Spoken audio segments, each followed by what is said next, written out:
بسم اللہ الرحمن الرحیم۔ یہ کہانی ایک بادشاہ کی ہے۔ ایک ملک کا رواج تھا کہ وہ بادشاہ 1 سال کے لیے بناتے تھے اور سال کے آخری دن وہ بادشاہ کو دور دراز جنگل کے علاقے میں چھوڑ آتے تھے، جہاں پر سانپ بچھو کے علاوہ اور کچھ نہ ہوتا تھا۔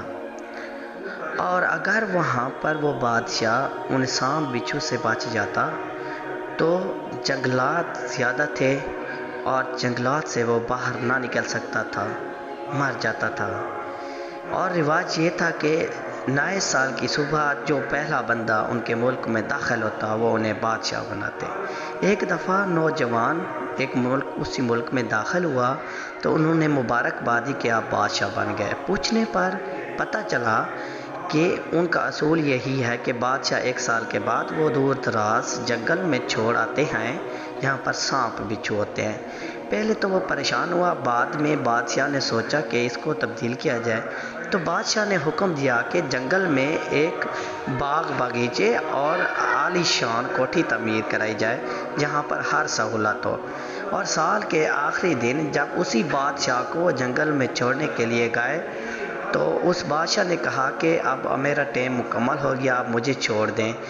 تو انہوں نے کہا کہ ہمیں ایسے ہی بادشاہ کی ضرورت تھی جو بالکل عقل مند ہوتا، اور آپ نے وہاں پر کوٹھی تعمیر کروائی، اسی لیے انہوں نے کہا کہ ہمیں ایسے ہی ذہین بادشاہ کی ضرورت تھی۔ اس سے پہلے تو کسی بادشاہ نے یہ کام نہیں کیا، اب آپ ہمارے ہمیشہ کے لیے بادشاہ ہو گئے ہیں اور ہم اب آپ کو کہیں نہیں چھوڑیں گے۔